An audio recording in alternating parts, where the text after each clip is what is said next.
안녕하세요. 노후정보TV입니다. 100세 시대가 왔습니다.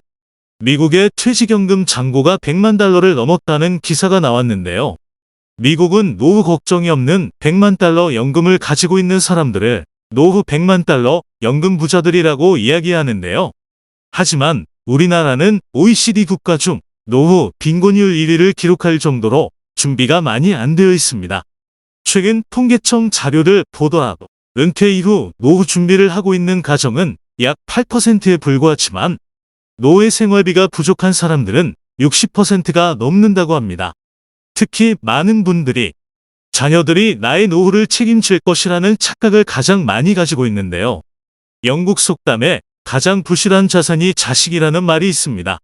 젊을 때는 당연히 자녀와 노후를 선택하라면 자녀 교육을 선택하겠지만 자식을 보험으로 생각하고 너무 믿고 있으면 안 됩니다.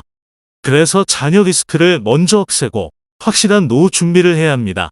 자녀 리스크를 없애기 위해서는 우선 안정적인 자산을 조금씩 만들어서 자녀들의 독립을 빨리 도와주는 것이 필요합니다. 대부분의 부모님들은 당장 살고 있는 집을 팔아서라도 자녀들의 결혼을 시키고 집을 사줄 생각을 하는데요. 절대로 안 됩니다. 집은 최후의 수단에 주택연금으로 노후를 준비할 수 있는 방법이 되어야 합니다. 그럼 오늘은 노후를 준비하는 4가지 방법에 대해서 알아보겠습니다. 뉴스에서 나오는 노후 파산이 현실이 되지 않도록 대비를 잘해야 하는데요. 나이가 40, 50대가 넘어가면 은퇴 이후의 삶을 생각하게 되는데 젊을 때는 건강한 육체라는 자산을 바탕으로 일을 많이 하면 된다고 생각을 하는데요. 가장 좋은 것은 건강이 맞습니다. 하지만 나이가 들어감에 따라 내 몸은 자산이 아닌 상황이 오게 됩니다. 건강함을 기본으로 가지고 가족과 행복을 지키기 위해서는 돈이 일하게 만드는 구조를 만드는 것이 중요합니다. 특히 목돈도 중요하지만 꾸준하게 돈이 들어오는 방법을 여러 가지로 잘 대비를 해야 하는데요. 우선 내가 생각하는 노후에 대한 기간을 정하고 그 기간에 따른 필요 금액을 산정하고 확실한 방법들로 준비를 해야 하는데요. 오늘 확실한 노후를 준비하는 4가지 방법에 대해서 알아보겠습니다. 첫 번째는 연금소득입니다. 가장 기본이 되는 것으로 국민연금, 기초연금, 퇴직연금 등이 있습니다. 하지만 공무원 출신이 아니면 받기가 어렵습니다. 내 집을 가지고 있다면 이 집을 담보로 주택연금을 신청할 수도 있습니다. 시니어 세대들이 가장 부러워하는 친구가 연금 받는 친구라고 합니다. 지급에 대한 보증이 되어 있기에 가장 확실하고 죽기 전까지 나오기 때문에 큰 걱정이 없이 노후를 준비할 수 있는 방법입니다.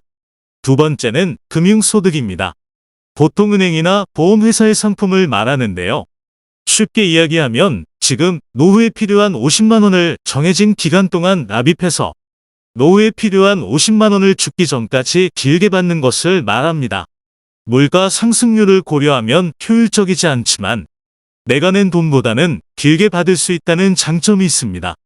납입이 끝나더라도 오랫동안 보험회사에 맡기면서 수익률을 올리거나 죽기 전까지 길게 받을 수 있는 상품들도 있지만 수익률을 보장해주지 못하고 마이너스가 나는 경우도 있기에 꼭 확정 금액이 얼마인지 확인을 해야 하는데요. 노후의 지급에 대한 방식과 수익률, 납입 방식, 중도 해지에 대한 리스크 등 상품에 따라서 여러 가지가 많이 다르기에 꼭 정확하게 확인을 하고 가입을 하는 것을 추천드립니다. 그 외에 은행에서 만든 예금 상품에 대한 이자 수익과 주식과 펀드에 대한 투자를 통한 배당 수익도 금융소득에 들어갑니다. 연금 자산이 좋긴 하지만 일정 부분은 당장 찾아 쓸 수 있는 것으로 준비를 하는 것이 중요합니다. 세 번째는 임대소득입니다. 부동산 월세를 받는 건물주는 모든 사람들이 꿈꾸는 삶인데요. 노후에 임대소득만으로 생활하는 사람은 공실에 대한 걱정도 함께 가지고 가야 합니다. 특히 공실은 입지와 건물 노후도에 따라서 많이 차이가 나는데요. 건물은 시간이 지날수록 노후화되기 때문에 이런 것들도 고려를 해야 합니다. 특히 입지 좋은 곳을 선택하는 것이 중요하지만 상권은 5에서 10년마다 변경이 되기 때문에 이에 대한 대처도 잘 따져봐야 합니다. 월세 수익이 잘 나올 수 있도록 공실 관리를 잘해야 하며 세입자와 분쟁, 건물이 노화됨에 따른 수리비에 대한 것도 어느 정도 감안해야 합니다. 그래서 임대소득으로 모든 것을 다 준비하기보다는 금융이나 연금 소득을 대비할 수 있도록 보완 차원에서 준비를 하는 것이 좋습니다. 네 번째는 파트타임 같은 부수입과 정보 일자리입니다. 최고의 노후는 평생 현역이라는 말이 있습니다. 지금 시점에서 보면 건강하지만 막상 은퇴를 해보면 어떻게 될지 모릅니다. 계속적으로 일을 할 수 있는 경험을 살리고 나의 경력을 살리는 것이 중요합니다. 평생 일을 할 수 있으면 가장 좋지만 그렇지 못하기에 아침이나 저녁에 잠깐이라도 파트타임으로 일을 하는 것이 좋고 나라에서 제공하는 정부 정책 일자리를 하는 것도 좋습니다. 은퇴 이후에 즐기는 삶도 함께 준비를 해야 합니다. 은퇴 준비는 내가 은퇴 이후 살아가는 기간과 비용에 대한 전체적인 그림을 그리고 그에 맞게 준비를 하는 것이 가장 핵심입니다. 은퇴 이후 수익이나 경제적인 것도 중요하지만 은퇴 이후의 즐거운 삶이 가장 중요합니다. 노후의 3대 불안이 돈, 건강, 외로움이라고 합니다. 특히 남자분들이 은퇴 이후에 집에만 있으면서 쓸쓸함을 많이 느낀다고 하는데요. 어딘가에 나갈 곳을 만들고 활기가 넘치는 삶을 사는 것이 가장 중요합니다. 소일거리뿐만 아니라 사회공헌 활동이나 운동, 음악, 서예 같은 취미생활도 잘 만들어서 즐거운 노후 생활에 대비할 수 있었으면 좋겠습니다. 오늘 내용 도움이 되셨나요?